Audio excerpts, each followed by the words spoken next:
Obrigada, pessoal. Então, eu vou começando, e ao passo que as meninas forem apresentando, elas vão se apresentando também, né? A gente sempre começa nossas formações com uma música dessas que chega na alma, né? Que fala para a gente antes de qualquer coisa que a gente vai falar. Então, era assim que a gente gostaria de começar, até antes da nossa fala principal, tá bom? Então, vamos lá. Vamos trazer para vocês hoje Reverb, não sei se vocês conhecem.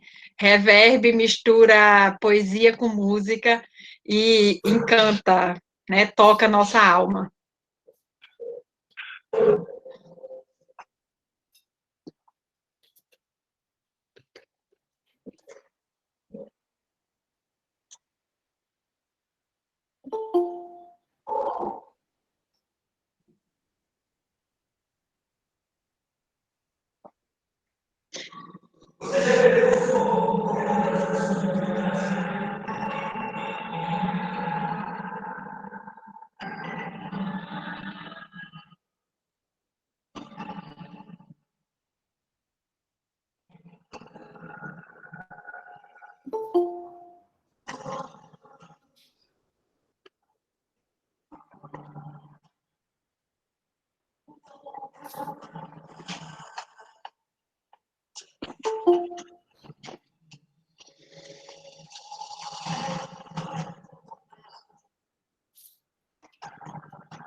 Não está chegando o som. O pessoal não está ouvindo, Mona Lisa. Então, vou parar aqui um pouquinho. Tá certo. Eu só estou colocando no chat. Pronto. Por isso que eu tinha perguntado naquela hora se estava chegando o som. Naquela hora estava, agora no momento... Naquela hora demorou um pouco, depois chegou, mas agora não, Mona. Então, Gente, vamos aguardar um pouquinho. Vamos ver aqui, né? Tá aqui, uma guia ideal para vídeo e animação. Então, deve ser essa. Certo.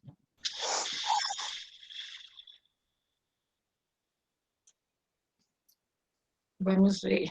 Acho que agora vai.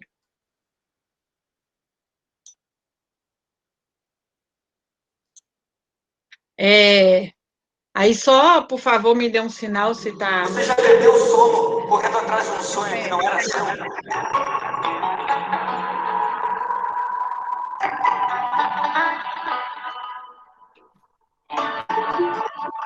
Falta só a imagem, Mona. Só a imagem de novo? Não, falta a imagem. Falta eu não estou vendo o compartilhamento. Encontro meu lugar. Então vamos escutar a música. Sem querer. Quero mudar o medo de ligar, até não encontrar, até perder. Eu prefiro ser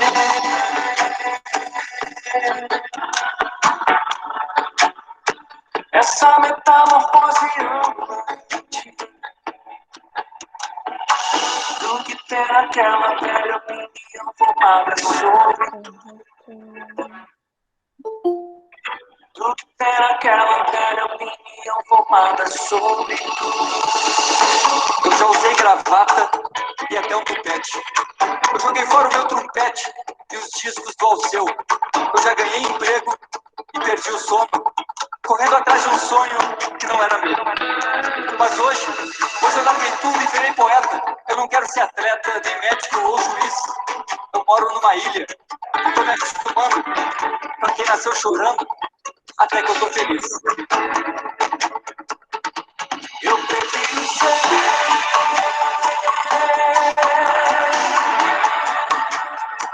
essa metamorfose ambulante. Pra mim não faz diferença ser alguém na vida. Eu prefiro fazer diferença na vida de alguém.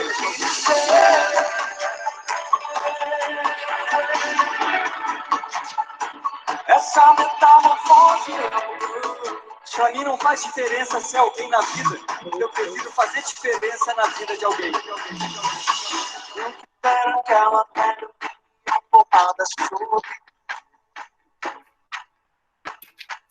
Eu quero aquela velha porrada sobre tudo. Sobre o que é o amor. Sobre o que eu nem sei que sou. Eu já mudei de ideia e de interesse. E quase que enlouqueço tentando ser normal. Eu já quis mudar as coisas devagar. Apenas reclamando e agindo sempre igual. Mas já faz um tempo eu larguei tudo e virei poeta. A grande descoberta foi ser o que eu sempre quis. E tentando ser eu mesmo sempre contra. Pra quem nasceu chorando, até que eu tô feliz.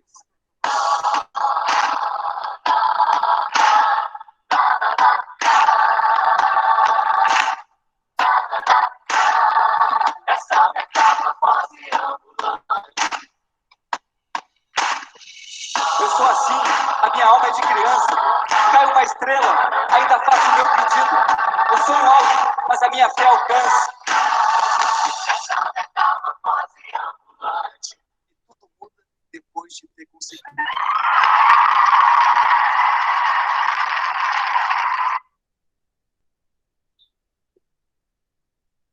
Deixa eu chegar de novo aqui em vocês. Só um minutinho. Deixa eu tentar compartilhar aqui a tela agora.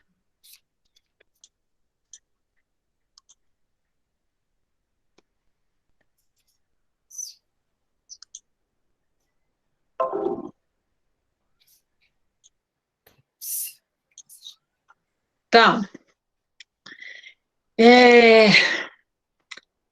isso, pessoal.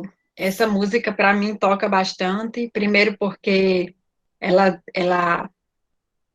traz essa intertextualidade, né, de várias músicas, traz essa poesia, traz essa coisa de que não me interessa, o que me interessa é fazer a diferença na vida de alguém, né, não me interessa ser diferente, o que me interessa é fazer a diferença na vida de alguém, e que tudo muda quando a gente consegue, tem tudo a ver com o nosso trabalho.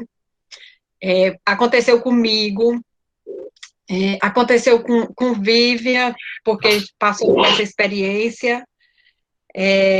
Kátia está passando por essa experiência agora, mas a gente pensou no impossível quando estudou e quando aprendeu sobre disciplina positiva, e a gente viu que tudo é possível quando a gente consegue. Não é sempre que a gente consegue, mas quando a gente consegue, o nosso coração vibra.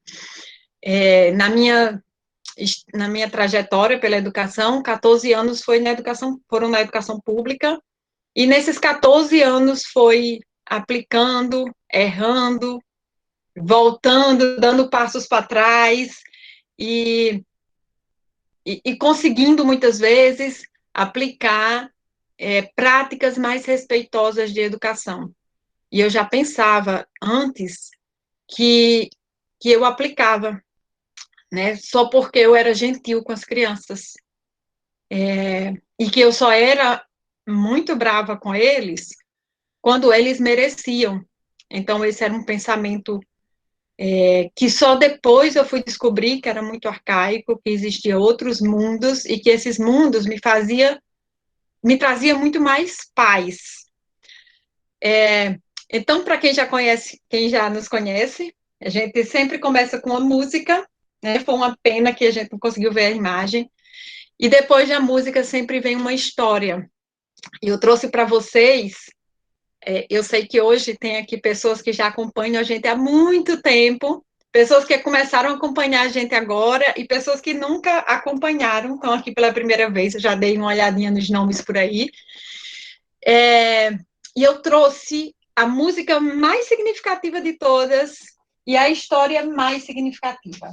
Eu não sei se vocês já ouviram falar na tribo Rimbá. É uma tribo que fica na África e é muito interessante porque a data de nascimento das crianças lá é marcada não pelo dia que ela nasce, como a gente, também não é pelo dia que ela é concebida. A data do nascimento é marcada no momento exato que a mãe decide ter um filho, que chega no coração dela uma luz, e essa luz diz para ela que ela precisa e que vai ser muito bom que ela gere uma vida. Então, nesse momento, ela relaxa, vai para debaixo de uma árvore e fica lá apenas com ela mesma. Essa tribo tem a capacidade de entrar em si. Cada um tem a capacidade de entrar em si, que é uma coisa que nossa geração perdeu muito. Conversar consigo. E nessa conversa, ela encontra a música do seu filho. É como se aquela energia que foi gerada no coração dela já tivesse a capacidade de dizer para ela, para essa mãe, qual é a sua essência. E isso gera uma música. E essa mãe processa essa música na sua mente, depois coloca externa essa música, e quando ela está preparada, quando ela consegue cantar a música do seu filho, ela chama o seu parceiro, aquele que vai ser o pai da criança, e eles consomem o ato sexual naquele momento. E aí, sim, antes disso, o pai precisa aprender a música do filho. E no momento do ato sexual, eles estão cantando a música do filho. Durante toda a gestação, essa mãe ensina para as pessoas mais velhas e para as parteiras a música do seu filho. Porque quando ele nasce, ele ouve todas as parteiras e todas as pessoas que estão ali cantando a sua música. Quando ele começa a crescer e a andar, toda a comunidade aprende a sua música, inclusive as crianças. E no primeiro tombo que ele tiver, o que ele vai ouvir é a sua música. Quando ele vai ficando maior, quando ele erra, ou quando ele está triste, ou frustrado, ou quando ele briga com os amigos da tribo, e vem chorando para os braços da mãe, ou de qualquer um outro adulto, o que ele ouve no acalento é a sua música.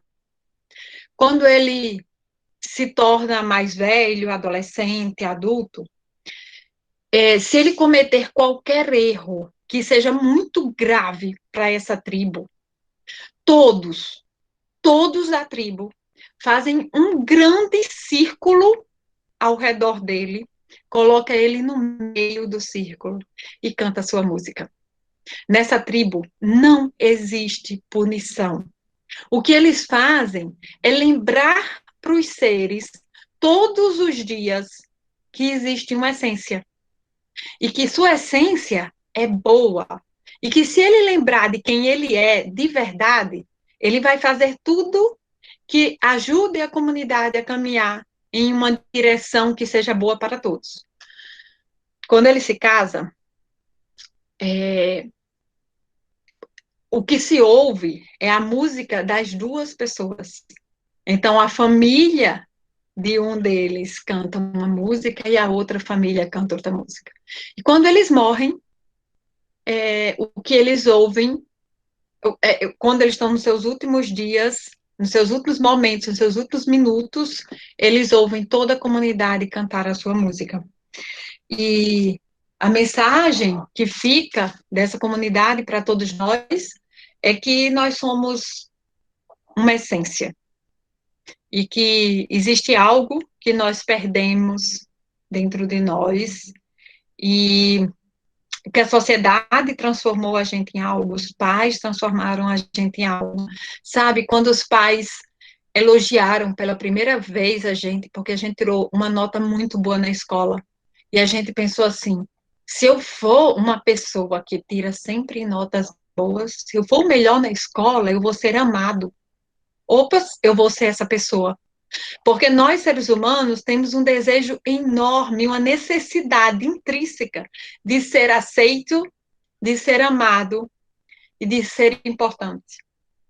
E aí, quando a gente era criança e a gente não tinha noção dessa necessidade e das estratégias que a gente se utilizava para ter essa necessidade atendida, a gente fazia o que a gente percebia que atendia às nossas necessidades de se sentir aceito e amado. E aí, a gente, nesse caminho, a gente perdeu a nossa essência, tá? Então, são muitos os canais que a gente precisa abrir para ser presença e para nos conectarmos com os nossos alunos. É disso que a gente vai falar.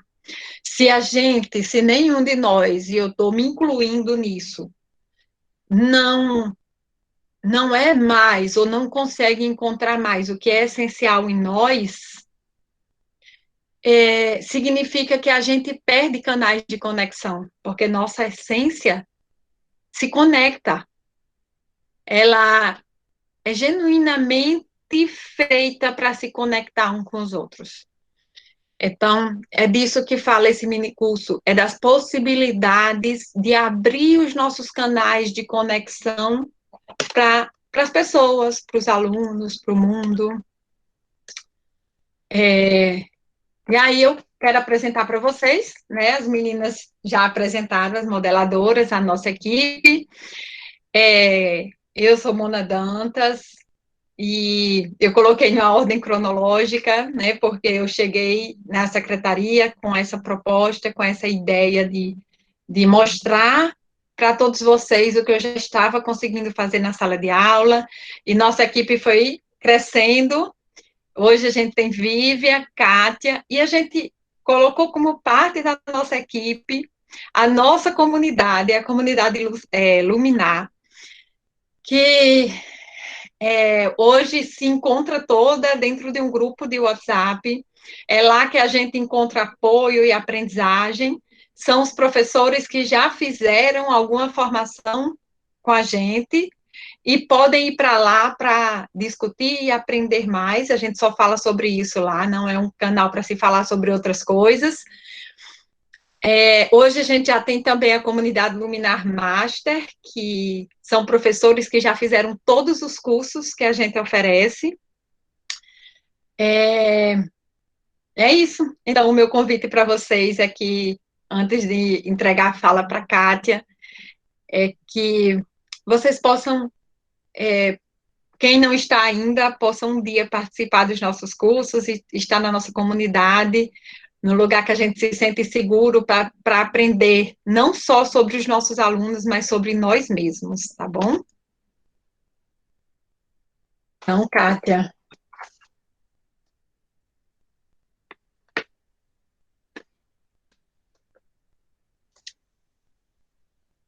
Kátia está por aí, Vivian?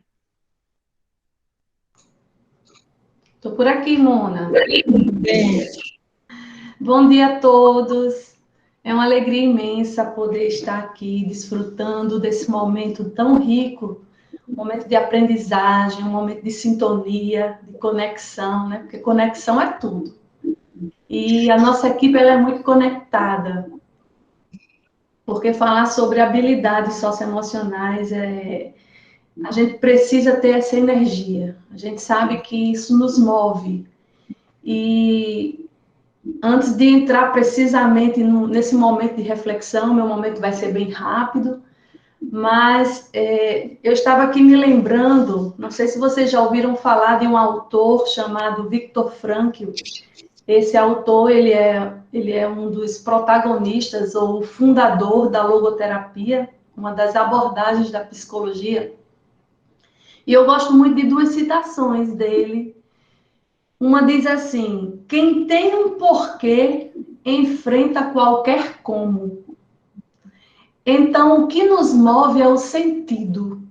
Vocês só estão aqui nesta manhã conosco porque algo fez sentido para vocês.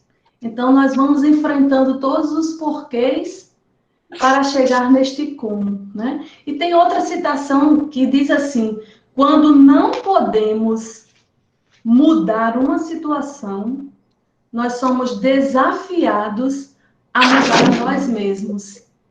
Eu acho essa frase fantástica, porque nós estamos aqui em busca de transformação. E o que eu acho lindo no desenvolvimento humano é que sempre existe uma oportunidade de mudança, de transformação. Então, gente, esse slide que está posto aí, ele faz uma pergunta para nós, uma pergunta que nos move, precisa nos mover, porque trabalhar com habilidades socioemocionais, trabalhar com comunicação não violenta, trabalhar com disciplina positiva, é enxergar possibilidades, a partir desse eu que Mona Lisa colocou tão bem, a partir de você entrar em si mesmo, despertar esse consciente para novas possibilidades. Então, quais são os desafios de comportamento que vocês enfrentam com os alunos? E se a gente pensar um pouquinho, o que é esse comportamento humano, não é? Que comportamento é esse que nos move, que mexe conosco, que nos tira do lugar? Porque todos que estão ou que fizeram parte do chão da escola, professor pode dizer, eu fui alfabetizadora há muitos anos, sempre me identifiquei com a alfabetização, com os pequenininhos, sempre amei isso, a sala de aula sempre me encantou, e a vida vai nos levando para outras oportunidades, né, outras situações. Mas o comportamento é um termo que caracteriza toda e qualquer reação do indivíduo. E o que está por trás dos comportamentos? Sentimentos, emoções, crenças. Então, tudo isso vai gerando um comportamento. Quando nós perguntamos quais são os desafios de comportamento que vocês enfrentam com os alunos, que nós enfrentamos, nós gostaríamos agora que você se movesse aí, no lugar que você está, e se reportasse à sua escola. Que desafios são esses? Que comportamentos são esses que nós enfrentamos? E gostaríamos que vocês colocassem aí no chat. Que comportamentos desafiadores são esses que mais vão mexendo conosco, com vocês, principalmente que estão no chão da escola? Porque são esses desafios que vão nos fazendo pensar em possibilidades. Então, conforme vocês vão colocando aí que desafios são esses, a gente vai traçando aqui, conversando, pensando, porque existem possibilidades. Crianças que batem sem motivo aparente. O que mais? Quais outros desafios de comportamento que mais emergem na escola? Não querer fazer atividade. Outro desafio. Desafios de comportamentos. Os professores ficam a mil. Hã? Vamos encher esse chat aí. Vamos lá, gente. A gente sabe que tem muito. Desânimo em se envolver nas atividades, crianças que nos enfrentam, sair o tempo todo da sala para ir ao banheiro, os conflitos entre as crianças, brigas na hora da aula. O que mais? Provocações com os colegas, desordem na aula. Quais são outros comportamentos que nos desafiam? O bullying, crianças que desafiam o professor, os palavrões, as tristezas dos alunos com as suas próprias histórias, as fugas da sala de aula, falta de interesse, não é? São muitos mesmos. Então, diante desses desafios de comportamento, será que a gente tem pensado qual o papel da escola, a escola que queremos e a escola real, a escola que nós temos? Qual tem sido o papel da escola? E aí a pergunta vai novamente para nós nos movermos, porque desafios nos movem do lugar. Então, a escola é um lugar punitivo? O que você acha? O que você acha disso? Você pensa na escola como um lugar transformador, um ambiente em que possibilita ferramentas de mudança nesse comportamento que vem tão desafiador, muitas vezes de famílias que estão passando por alguma situação que vai moldando esse comportamento e chega na escola com uma estrutura tão desafiadora para nós, né? Então, a pergunta é agora, e aí você fala também no chat, a escola é um lugar punitivo? Sim ou não? Sim ou Que tipos de punições vocês detectam na escola? Sim ou não? Coloca aí. Pronto. Já está aparecendo. Sim. Ok. Por vezes sim. A escola é punitiva sim. Tem até regimento interno, né? Ok. Muito bem. Os colegas estão aí se pronunciando. Veja quantas falas concordando, né, ratificando que a escola é um lugar punitivo. E aí a outra pergunta é: se ninguém mais usasse a punição, se a escola se movesse, se todos da escola pensassem que pode-se acontecer uma transformação a partir dessas habilidades socioemocionais que precisam ser entregues, porque nós vamos ver no decorrer agora das falas, que existem outras ferramentas. A sociedade nos ensinou que a principal ferramenta é a punição. Será?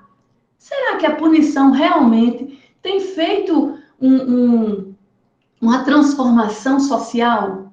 Então, se ninguém mais usasse a punição, o que colocaríamos no lugar? Existem outras possibilidades? Vamos pensar sobre isso? É com você, Mona. Então, pessoal, deixa eu ver o que vocês colocaram. O que é que vocês colocariam no chat? Se ninguém mais usasse punição, o que é que a gente colocaria no lugar? Reparos, diálogo, Diálogos, reflexão, ouvir a criança, respeito, respeito, acordos, elogios, o afeto e a sensibilidade. Então, diálogo e reflexão mudaria o nosso comportamento. Os alunos da ADP podem responder. Eu já vi que alguns já responderam aí, a palavra encorajamento. Então, tem uma última aqui, deixa eu ver. Falei para mim, Kátia, deveria ser a escola, o quê? mas por que isso deveria ser na escola e não na família? Maravilhosa pergunta. Afeto e sensibilidade em compreendê-los. Se uma de vocês duas puder guardar essa pergunta aí para eu responder na hora exata. É a melhor pergunta que eu acho do encontro inteiro. Bem,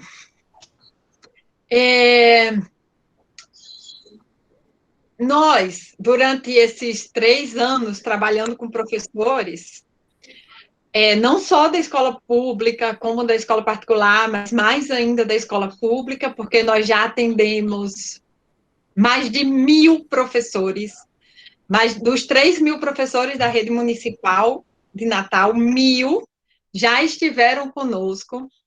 E aí a gente sempre fez essa pergunta: quais os desafios de comportamento? E no final, juntando tudo em miúdos, dá isso aqui. A oposição deles, a mentira, desafiar professor, as brigas, não aceitar ou não, a falta de respeito, os palavrões, os enredos, bater nos colegas, não escutar, a apatia, desorganização, o choro, encarar a professora querendo, ou o professor querendo intimidar. Foi o que vocês falaram aí. Então, essas são falas constantes.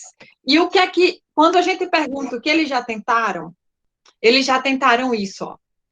Sermão. Por isso a gente pergunta para vocês, a escola é um lugar punitivo? Porque eles já tentaram sermões, trazer a família, diálogo e acolhimento, tirar de sala, mandar para a direção, castigo. Quem manda na sala é o professor, diz isso para eles, perder o direito, gritar, ignorar, matar na unha, chamar a coordenação. Pois então não faça, não quer fazer não? Então não faça, problema seu. Ameaçar.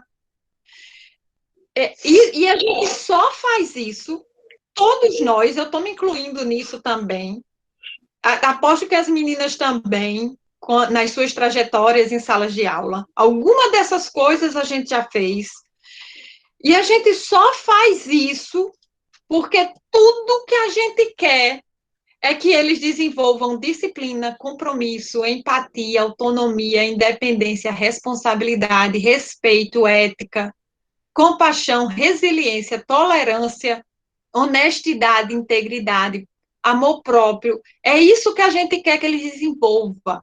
O maior sonho do professor é isso que move ele todos os dias para a sala de aula. Nós sabemos que não é o dinheiro, porque pelo valor, o valor que a gente ganha nunca seria. O que move cada um da gente para ir para uma sala de aula todos os dias é o que a gente acredita que eles podem aprender conosco. É porque a gente sabe que a gente tem uma contribuição para dar para eles. E quando a gente está entregando isso para eles, a gente está entregando para o mundo.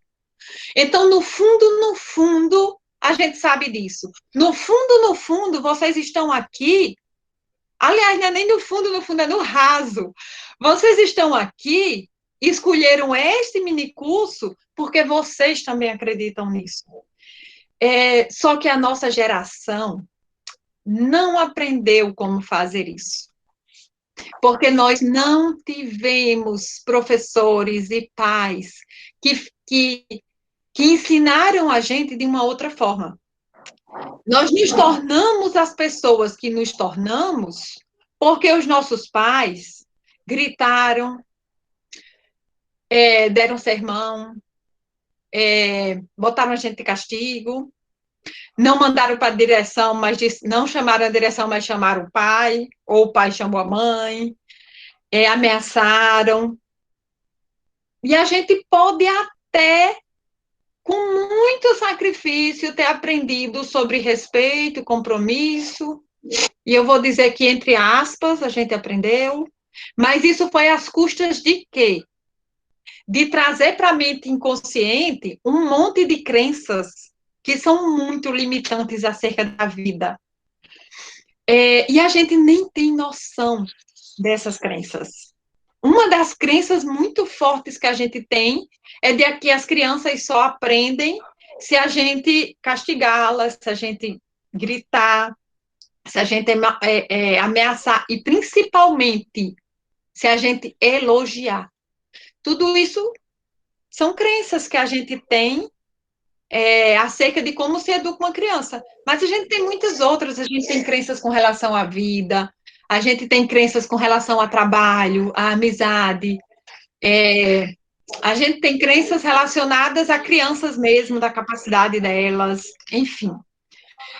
Minha pergunta para vocês é, quando uma criança, por exemplo, olha no desafio de comportamento, quando uma criança está dizendo um palavrão e eu grito com ela, ou deixo ela sem intervalo na sala dos professores, quais desses comportamentos e habilidades de vida ela aprendeu? Coloca no chat aí um só que ela tem aprendido.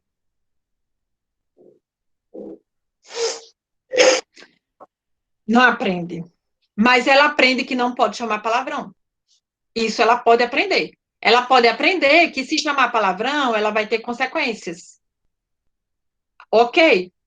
Mas a habilidade de vida que a gente quer que ela aprenda, ela não aprendeu. Ela aprendeu o que não fazer, mas ela não aprendeu o que fazer e por que fazer. Ela não desenvolveu essa habilidade de vida. Então, é sobre isso que a gente trata aqui na disciplina positiva. Antes, se a gente pensar lá na década de 60, a gente tinha pais muito duros. Né? Até bem recente a gente tinha pais muito duros. Só que esses pais e esses professores já perceberam os danos emocionais que isso trouxe. A gente nunca teve uma geração tão depressiva. A gente tem medo do erro. A gente tem medo do olhar das outras pessoas. Porque a gente tem uma sensação de que as outras pessoas vão reprovar o que a gente está fazendo. Imagine isso. Então, a gente busca aceitação ainda. E buscar aceitação não tem problema, porque a aceitação é uma necessidade básica, mas a forma como a gente busca isso de fora para dentro é incrível, né? E então, o que é que esses pais e esses professores perceberam? Que não foi a melhor educação que a gente teve. Mesmo aqueles que dizem assim, eu só sou quem eu sou porque eu levei muita surra. E quando as pessoas costumam dizer isso para mim, eu digo assim, imagine quem você teria sido se não tivesse levado surra, né? Mas aí, mesmo esses, lá no fundo, eles sabem que isso não foi bom. E o que é que eles fizeram?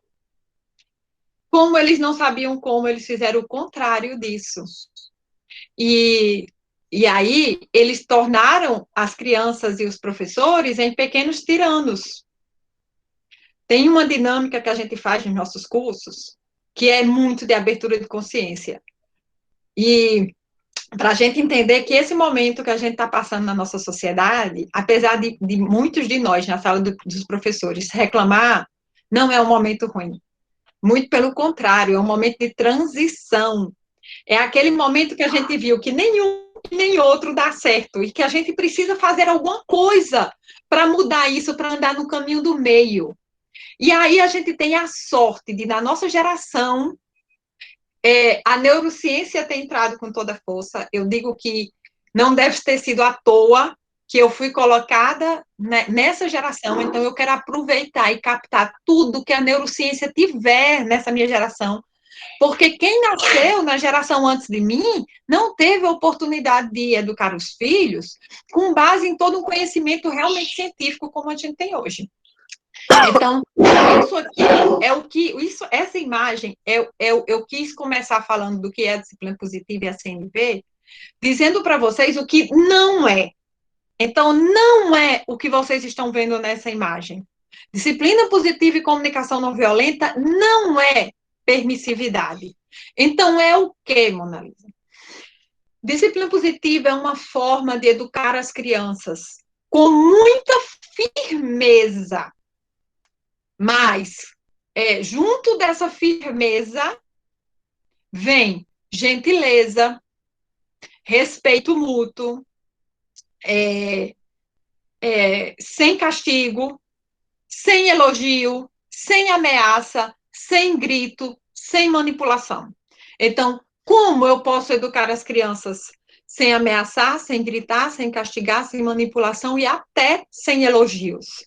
Existe toda uma linha de estudo que é baseado em Drakers e Adler, que são dois psiquiatras vianenses, que viveram no século passado e deixaram uma grande contribuição para o mundo, e Jenny Nelson, que foi quem cunhou esse termo disciplina positiva, pega todo esse estudo deles e monta nessas obras que são simplesmente maravilhosas e que a gente faz estudos nos nossos grupos, e é encantador estudar e descobrir cada vez mais sobre a disciplina positiva. E a comunicação não violenta, o que é? os princípios da disciplina positiva. A disciplina positiva, ela traz muitas ferramentas para a gente. A comunicação não violenta, ela traz uma ideia de ela não traz ferramentas propriamente ditas, mas ela traz um conhecimento, um autoconhecimento junto do fato de se relacionar com outras pessoas. Ela ensina a gente a se relacionar com outras pessoas, mas principalmente conosco. E quando a gente escuta o nome não violento, a gente pensa assim, isso não é para mim, porque eu não sou uma pessoa violenta. Só que a comunicação não violenta, ela, na verdade, fala de uma violência velada. Ela fala de uma violência que não está clara para a gente. Quer ver uma coisa? Vou dar o exemplo que eu sempre dou, porque era uma coisa que eu fazia. Imagine que Vivian não está fazendo tarefa de casa. E Vivian é a minha aluna do 5º ano. E aí eu chamo Vivian e digo assim, Vivian, isso é a minha cara, era a minha cara, por isso que eu dou esse exemplo. Eu chamo Vivian e digo assim, Vivian, mulher, você não está fazendo uma atividade de sala, Vivian, de casa, Vivian, até as de sala você está dando trabalho para fazer, mulher.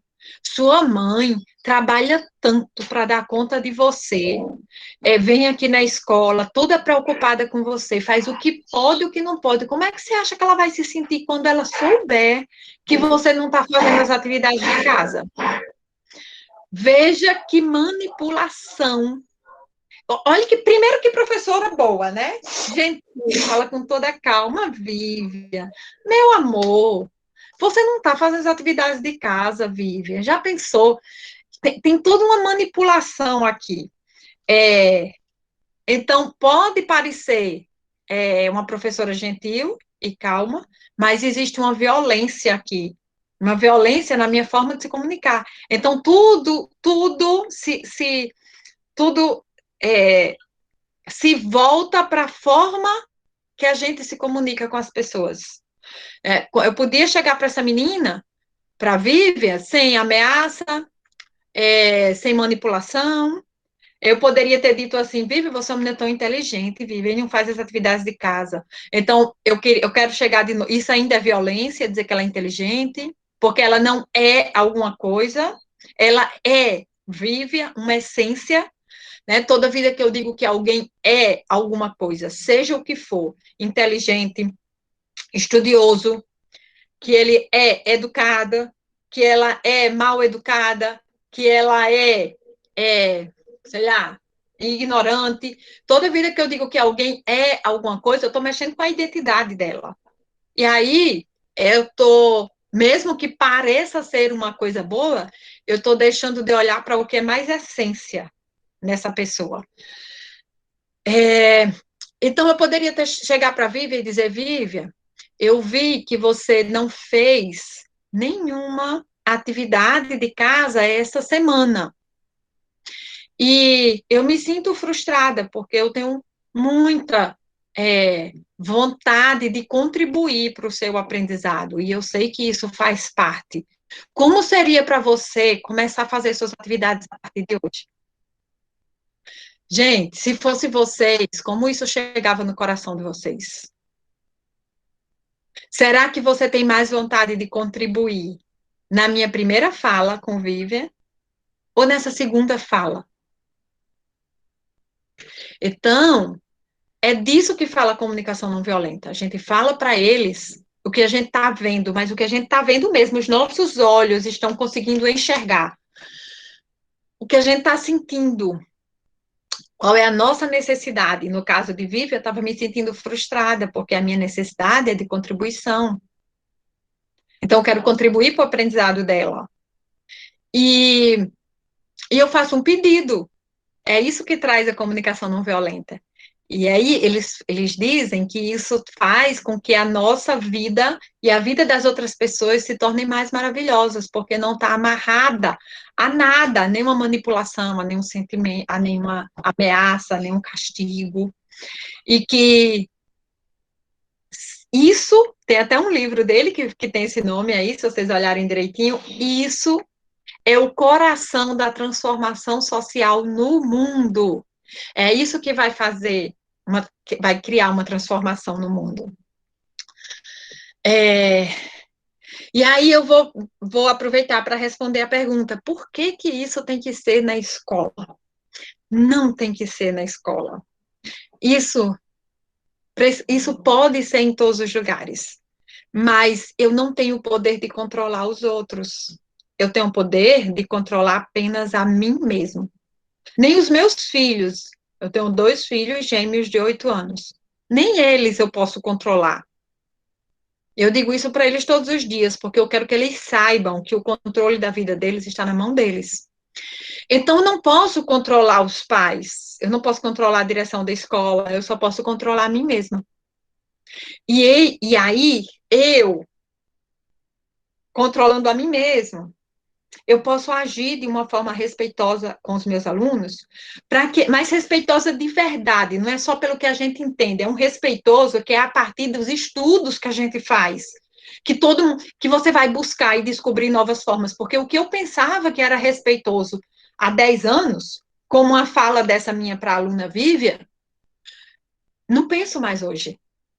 Tá? Então, é um respeitoso baseado em fundamentação, em estudo, em apoio. Então, se eu conseguir lidar com os meus alunos de uma forma respeitosa, isso significa que eles poderão ter pelo menos um modelo em toda a sua vida. Eles vão ter um modelo mental para escolher. É melhor eles terem um modelo na vida, um modelo dentre 10 outros modelos que são exemplos na vida dele, do que ele não ter nenhum.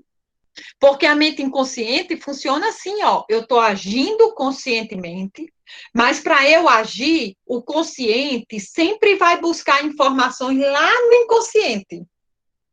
E aí ele vai perguntar lá no inconsciente como eu devo agir, para tudo, até a posição que vocês estão agora me assistindo. Quem disse para vocês ficarem foi o inconsciente. E aí ele busca informação. E aí eu costumo fazer uma analogia com um saquinho de bolinhas coloridas. Bolinhas azuis, representando as coisas boas que acontecem na nossa vida, que vai para o inconsciente, e bolinhas vermelhas, as coisas que não são boas. Se eu tenho um saco aqui com 80 bolinhas vermelhas, dos exemplos que não foram bons, que eu aprendi na minha vida, e apenas 20 bolinhas azuis, e eu estou indo ali para o recreio brincar, e eu tenho 12 anos, vou para o intervalo brincar. Tudo que eu vou fazer, meu inconsciente vai buscar informação, vai buscar uma dessas bolinhas. Aí eu pedi para brincar no intervalo, num grupo de amigos, eles disseram que não. A forma como eu vou responder a isso depende da bolinha que eu vou tirar aqui do meu inconsciente. Se tem 80 vermelhas, que são negativas, e 20 azuis, provavelmente, qual é a bolinha que vai sair? Provavelmente é uma vermelha, e eu vou agir batendo nos amigos, porque foi dos exemplos que eu vi na vida. Mas se eu tenho pelo menos 20 bolinhas azuis lá dentro, eu tenho alguma possibilidade. Existe um estudo que foi feito com 9.000 crianças em situação de vulnerabilidade durante 30 anos. Então, pegaram essas crianças até 4 anos de idade e foram acompanhando essas crianças por 30 anos. E o que eles descobriram foi que as crianças que tiveram, pelo menos em um curto período de tempo, ao menos uma pessoa em sua vida que usasse uma linguagem realmente respeitosa, baseada na CNV, na disciplina positiva, em outras abordagens que lidam com isso, essas crianças, 30 anos depois, o mínimo que elas desenvolveram foi resiliência, mesmo que tivesse outros exemplos nas suas casas, nas suas famílias que não eram legais. Tá bom? Então, quais são as 10 competências da BNCC? Então, vou colocar as 5 primeiras, que não tem a ver com a gente, com o que a gente vai falar agora, porque remete mais àquela questão mais científica e cognitiva mesmo, que é o conhecimento, o pensamento científico, o repertório cultural, a comunicação e a cultura digital, e a comunicação, nesse caso, é aquela que se refere aos sentidos mesmo das palavras e da língua portuguesa, enfim. Já do 6 ao 10, todas as competências da BNCC se referem a habilidades socioemocionais, ou seja, a metade das competências da BNCC se refere a habilidade socioemocional. O que eu tenho visto em algumas escolas? Se ensinando por aí para as crianças sobre projeto de vida, ensinando empatia, cooperação. Então, ensina para a criança o que é empatia, ensina para a criança o que é cooperação, ensina para ela o que é responsabilidade. Mas será que ensinar para ela o que é responsabilidade, ensinar através das palavras o que é empatia, ajuda de verdade ela a aprender o que é empatia? Né? Então, as 10 competências que têm a ver com a gente é trabalho, projeto de vida, argumentação, autoconhecimento, empatia e cooperação, responsabilidade e cidadania. Gente, me digam se quando eu grito com um aluno, coloco ele de castigo, se quando eu mando ele para a sala da coordenação, digo que vou chamar os pais, se nessa hora, mesmo que no dia anterior, eu tenha ensinado para ele o que é empatia, copiado no quadro, mandado ele anotar no caderno, me diga se nessa hora ele está aprendendo o que é empatia. Então, é disso que a gente quer falar nesse minicurso. A gente quer mostrar como as ferramentas da disciplina positiva e da comunicação não violenta ajudam a gente na nossa prática, no nosso dia a dia, na forma como a gente lida com as crianças. A gente já vai estar contemplando 5 das competências da BNCC. Então, não precisa a gente parar a nossa aula para ensinar sobre cada coisa dessa. Isso pode estar inserido na nossa forma de lidar com eles. Então, trouxe para vocês 13 ferramentas da disciplina positiva e, de alguma forma, cada uma dessas ferramentas contemplam a CNV, a comunicação não violenta. São 55 ferramentas, na verdade, que a gente vai aprendendo aos pouquinhos nos nossos cursos. A gente também vai aprendendo a não depender mais delas, é só enquanto a gente não consegue se apropriar do conceito mais profundo que é isso tudo, mas que ajuda muito. Então, uma das ferramentas é resolver o problema sempre juntos. Todas as fotos que eu trouxe aqui são fotos minhas, das minhas salas de aula. Vocês vão ver aí alunos de 2º ano, como esses que vocês estão vendo agora. Em outros momentos tem aluno de 1º ano e tem de 4º ano. Nesse dia, no dia anterior, eles tinham feito gesso, e a gente tinha montado esses coelhinhos que estão em cima da mesa, porque eles estavam aprendendo o gênero textual de receita, e a gente foi pegar a receita para fazer isso aí.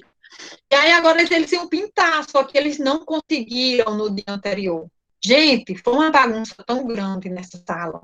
Foi um mela-mela de tinta. Foi briga e confusão por causa da tinta, por conta do pincel. Vocês não têm noção. E aí, eu poderia ter, porque a vontade que dá é essa, porque é o padrão que eu tenho dentro de mim, o padrão interno, poderia ter gritado com eles, ter dito que eles não iam mais fazer atividade por causa deles, que eles poderiam ter tido um momento legal, mas não iam ter porque não sabia se comportar. E eu podia ter focado terror, e não ter feito mais atividade, ter escrito um monte de coisa no quadro, porque enquanto eles estão copiando, pelo menos eles estão quietos. Mas eu usei essa ferramenta, resolvi o problema junto, e chamei todos para sentar no chão no cantinho, e eu disse assim para eles: gente, não deu certo fazer isso desse jeito. E a gente precisa resolver isso, porque essa atividade ainda precisa ser feita. E acho que ela pode ser muito prazerosa para vocês. Como a gente pode fazer para retornar essa atividade amanhã de uma forma que ela realmente dê certo, que de uma forma que seja em silêncio, harmonioso, que tenha paz e que vocês possam trabalhar da melhor forma. E aí eles foram colocando o que poderia ser feito. Uma das coisas que eles disseram era que fosse uma mesa só, porque eles não precisavam ir pedir emprestado as tintas, as coisas. Que para não sujar, deveria ter alguma coisa em cima das mesas, foi outra dica deles. Que cada um só podia falar quando levantasse o braço. Enfim, eles traçaram um monte de coisas que eu não vou ajudando. Eu apenas pergunto a eles depois se da forma como eles escolheram é respeitoso, o que eles escolheram fazer, se é respeitoso, se é razoável, se é relacionado ao que a gente quer, porque essa é uma ferramenta da disciplina positiva, para resolver problemas, a gente sempre pergunta a eles se é respeitoso, relacionado ao que a gente quer, se é razoável e se é prático. Como tudo era, no dia seguinte, eles estavam prontos para resolver esse problema. E aí, quando a gente faz assim, o que é que a gente desenvolve neles? Empatia e cooperação.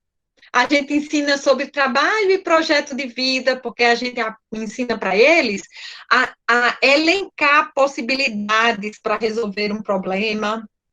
A gente ensina sobre autoconhecimento, porque ele precisa se autorregular na sua ansiedade, no que ele está querendo naquele momento, em prol de um grupo inteiro. Não estou falando de calar, estou falando de autorregulação. O calar não existe para comunicação não violenta e para disciplina positiva. Então, a gente nunca diz para uma criança parar de chorar. Porque quando a gente manda a criança parar de chorar, significa que os sentimentos dela não são importantes. Então, a gente apenas acolhe o choro, fica perto, diz que está ali se ela precisar. E a gente desenvolve responsabilidade e cidadania, porque a gente está mostrando para eles que existem formas respeitosas de se trabalhar em grupo. E que todos naquele grupo podem decidir. Porque quando na BNCC fala de responsabilidade e cidadania, está falando da contribuição de cada um para o todo, e está falando das questões democráticas, né, que a gente carrega esse nome, a gente diz que nós somos democráticos, mas, na verdade, nós não somos.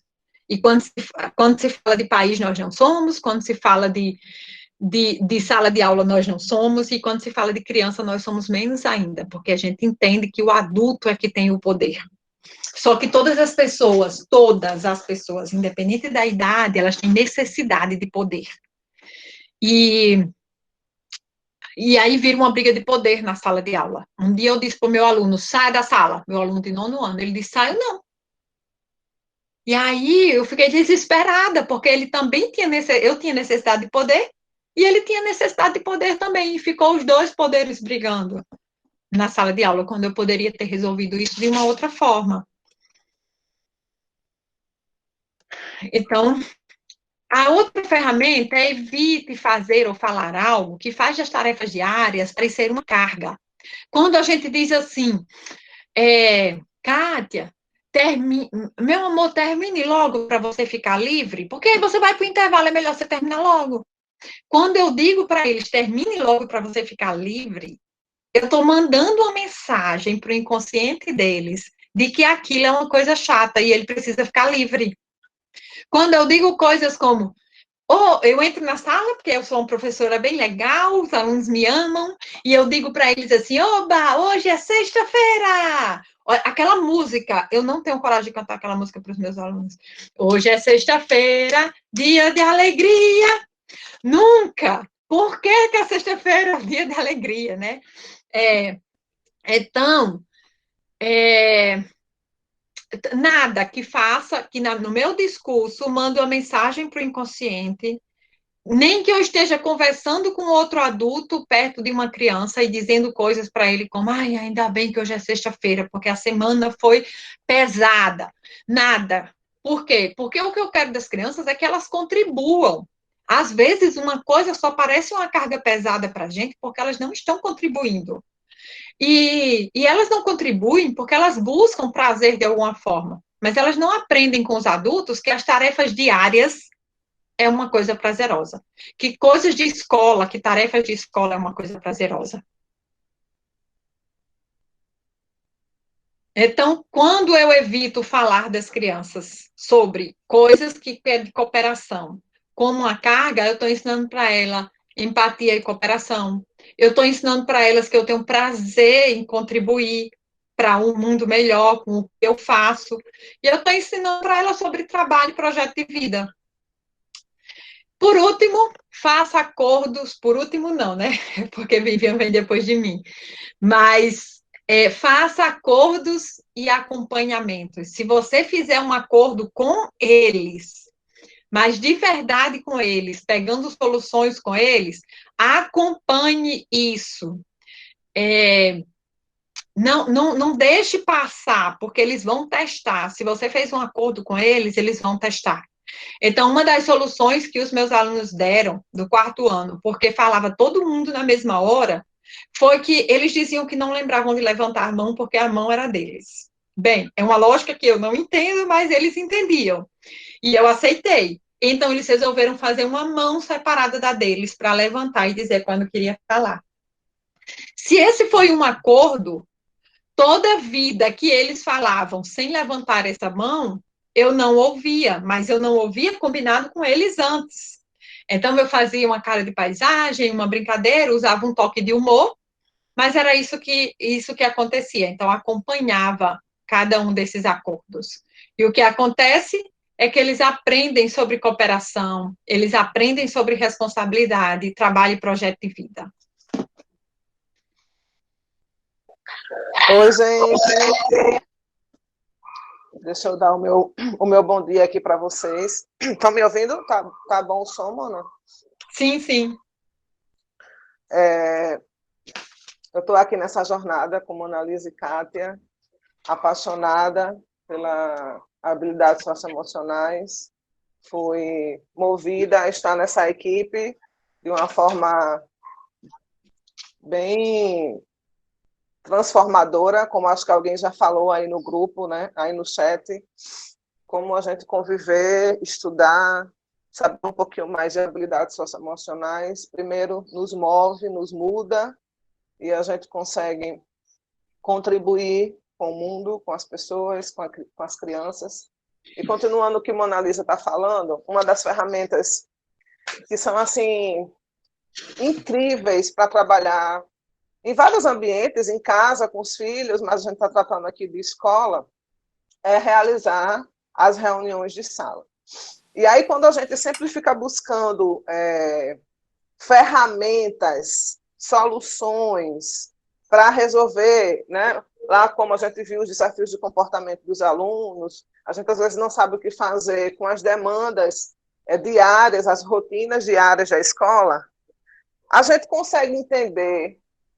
E aí eu lhe pergunto, a gente pode perceber, a gente consegue enxergar que os próprios alunos, eles podem ser utilizados para as soluções? Ou a gente sempre percebe o aluno como se fosse o problema? Então, na realização da reunião de sala, nós vamos utilizar a sabedoria e o talento desses alunos. Quando eles aprendem as habilidades, eles vão nos ajudar, eles vão dar as soluções juntos, vão participar para encontrar as soluções, e eles vão conseguir se tornar muito mais dispostos a manter esses acordos que eles mesmos, junto com a turma, junto com os professores, estabeleceram numa reunião de classe. Então, quando o aluno ele se sente parte, quando ele tem, eles vão ter menos motivação para os desafios de comportamento e vão ficar muito mais dispostos a buscar soluções para o problema.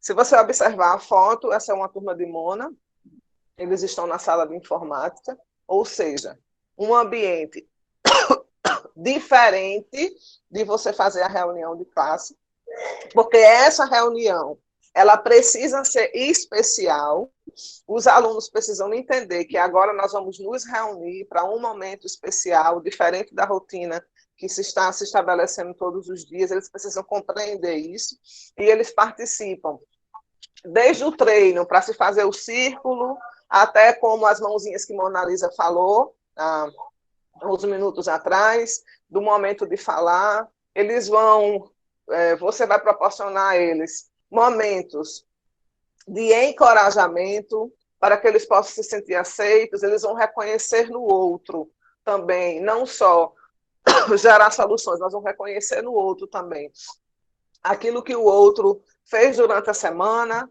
Então, é um momento muito especial em que você vai estar proporcionando as melhores circunstâncias possíveis para eles aprenderem as práticas democráticas, práticas de cooperação, práticas de respeito mútuo, sempre focando em soluções.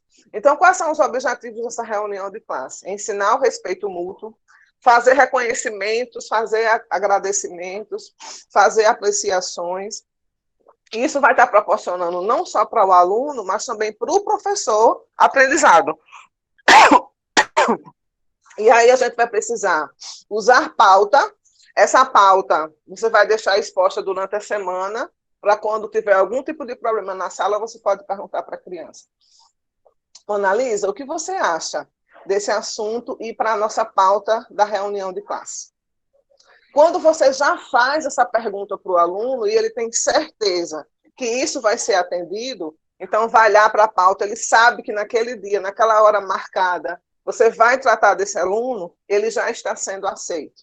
Então isso já vai gerar nele, se for a reunião for daqui a 2 semanas, né, ou se for no mesmo dia, ele já vai se sentir aceito, porque ele tem certeza, pela consistência que a reunião exige também, que a gente aprende isso, que a reunião precisa ser consistente, e ele sabe que aquele assunto ele vai conseguir, ele tem certeza que vai ser atendido naquele momento. Então, a reunião deve acontecer em círculo, e aí o professor consegue treinar. Vai existir também uma das partes mais importantes é ouvir o aluno e ouvir as suas observações e soluções dos problemas. Você vai escrever as soluções. E uma coisa muito importante, o que o professor aprende e desenvolve com isso? O professor vai começar a abrir mão do controle para incentivar a cooperação. Aquilo que Mona Lisa frisou também da relação da briga do poder, muitas vezes, né? Então, quando você primeiro modela, você primeiro faz, e modelando você vai ensinando. E aí, essa reunião de classe, gente, tem passo a passo. Quando quem não fez ainda aqui, que for se inscrever no nosso curso futuramente, a gente tem uma aula especificamente sobre isso, não vai dar para me falar especificamente sobre isso, mas o principal foco da reunião é busca de soluções, aceitando e ouvindo os alunos. E aí, o que a gente vai estar fazendo em relação com a BNCC? A gente vai estar... Pode passar, Mona? Com as competências. Nós vamos estar gerando empatia e cooperação, vamos estar contribuindo para o trabalho e projeto de vida, nós vamos estar trabalhando com autoconhecimento, responsabilidade e cidadania e argumentação. Então, vejam todos esses pontos que trabalham lá nas competências, que estão inclusas nessa ferramenta da disciplina positiva, quando você está fazendo uma reunião de classe, que geralmente é recomendado ter uma vez por semana na sala de aula. Pronto, Mona. Então, outra ferramenta é descrever a ação da criança e o impacto dessa ação para o coletivo.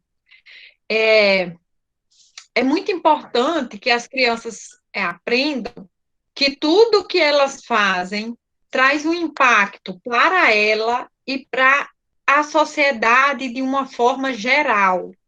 Só que no lugar da gente mostrar para ela o impacto disso para o coletivo, o que a gente faz quando vê uma criança fazendo algo que a gente considera legal é elogiar a criança. E aí ela deixa de olhar para o todo, ela deixa de olhar para o mundo, ela deixa de pensar que pode dar uma contribuição para o mundo, para olhar para ela mesma e querer mais daquilo para ela. Então ela faz porque conseguiu um elogio, ela não faz porque contribui. Então, nesse caso, por exemplo, dois eram meus alunos. E esse aluno que está virando o olho um pouquinho, ele estava ensinando ao outro, que ainda não sabia ler. O que no lugar de eu dizer para ele, obrigado, você é um aluno muito prestativo, você é inteligente, e ele ficar voltado para ele, querer mais disso sempre, porque isso dá uma noção para ele de que ele é aceito, eu posso mostrar para ele que, eu posso dizer para ele, Vinícius, quando você ajuda o seu amigo, você contribui para ele se sentir importante e eu posso dedicar esse tempo para outra criança que está precisando. E eu agradeço e reconheço a você por isso. Então, quando eu falo assim, a necessidade de aceitação dele e de importância ainda está sendo preservada, mas agora ele entende que qualquer coisa que ele faça contribui para aquele ambiente. Né? Qualquer coisa que ele faz é para um bem maior da sociedade. Afinal de contas, é por isso que a gente vive em comunidade, para enriquecer a vida uns dos outros. Então, isso já vai entrar em outro ponto Oi. Apenas para avisar que falta apenas 15 minutos para o restante da nossa atividade. Tá certo, tá bom, a gente está ligado aqui na hora. Então, isso já vai descrever outra ferramenta que vem depois, que é o elogio, né? Aí a gente consegue passar mais rápido por essa. E o que é que contribui quando eu faço isso? Para empatia e cooperação, porque ele entende, ele se vê compreendido na nossa fala, não tem manipulação, o elogio é uma manipulação. Para o trabalho e projeto de vida, porque ele começa a entender por que a gente trabalha. Para o autoconhecimento, porque eu não estou voltando para ele, eu não estou voltando para aquela necessidade de ser aceito através de uma manipulação, e para a responsabilidade de cidadania. E aí,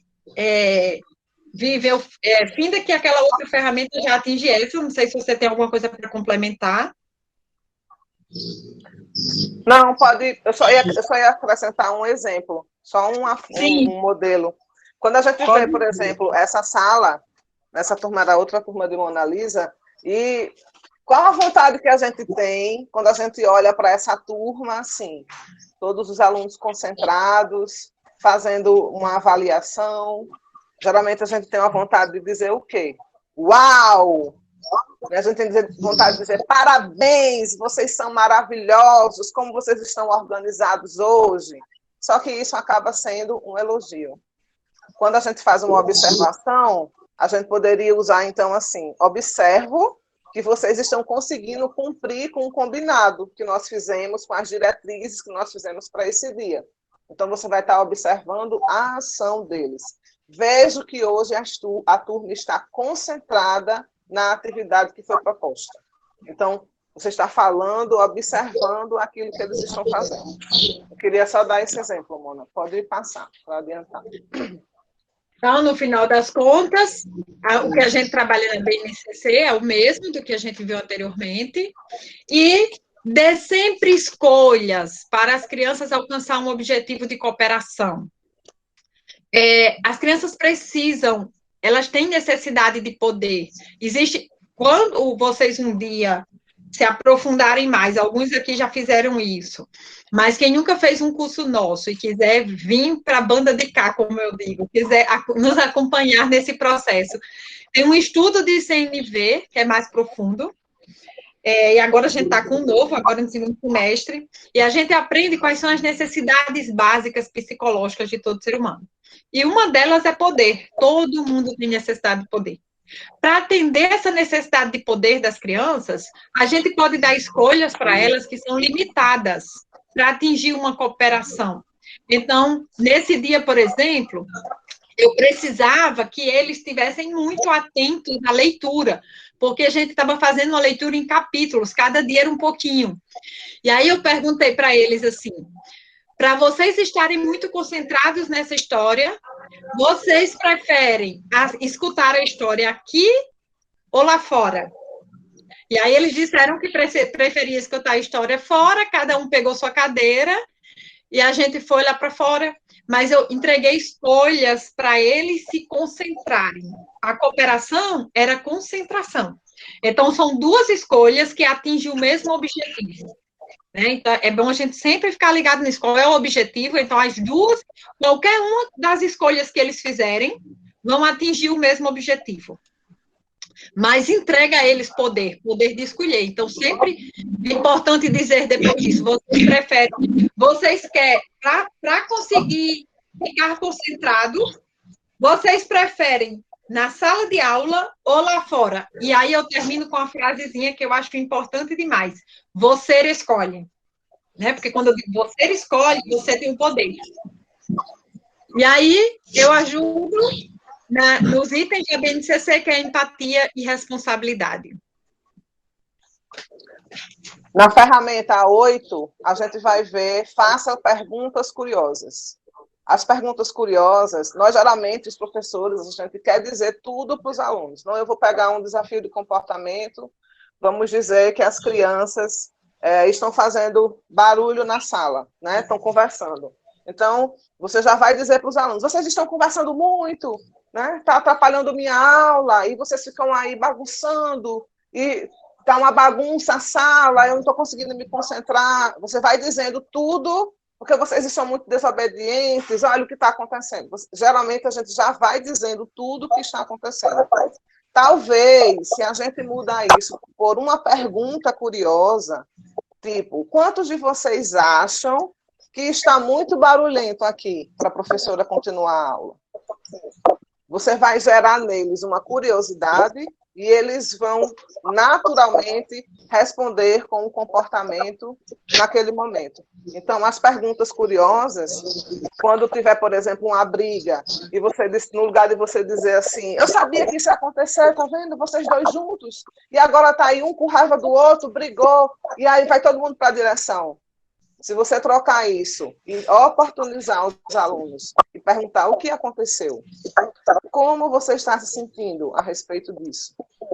Que soluções nós podemos encontrar para resolver esse problema? Os alunos, eles vão sentir que estão participando também das soluções. E você vai estar validando os sentimentos desse aluno. Então, ele vai estar sendo aceito. Então, a gente precisa tentar observar, transformar, sempre que você for tentar dizer para eles o que fazer, você pode transformar isso em perguntas curiosas. E aí, quando a gente está trabalhando nessa ferramenta, que aspectos das competências a gente está trabalhando? Nós estamos trabalhando... Pode passar, Mona? Podemos trabalhar a empatia e a cooperação, porque você está sendo empático e eles estão cooperando. O autoconhecimento, quando você pergunta o que você está sentindo, e você ensina e dá o repertório a ele dos sentimentos. Ele também vai se autoconhecer.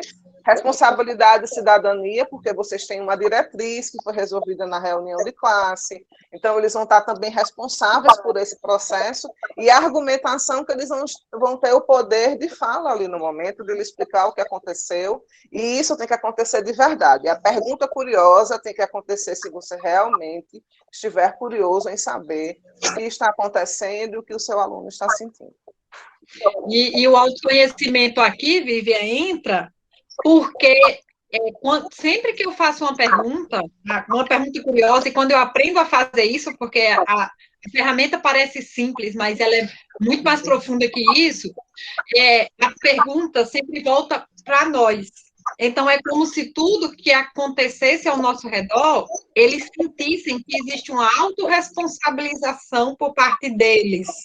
Porque a pergunta é para ele pensar sobre... para ele pensar sobre o papel dele naquilo tudo que aconteceu. E não é uma pergunta assim, pensa... Você pode pensar sobre o que você fez, não é uma pergunta assim, porque esse tipo de pergunta parece que está ameaçando, né? Então, é uma pergunta: o que você pode fazer para se sentir melhor agora?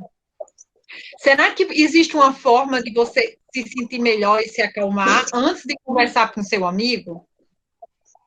O que você pode fazer agora para resolver isso? Então, volta para si, né? Em vez de eu ficar achando que o mundo é ruim, volta para mim, de alguma forma. Eu sei que o tempo está acabando, a gente teria mais algumas ferramentas, mas a gente colocou algumas para caso o tempo não fosse dando, a gente fez de um jeito que a gente parasse onde o tempo fosse acabando, e a gente faz um convite para quem ainda não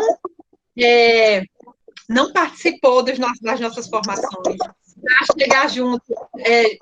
Vivian, você lembrou de pegar o link para quem quiser?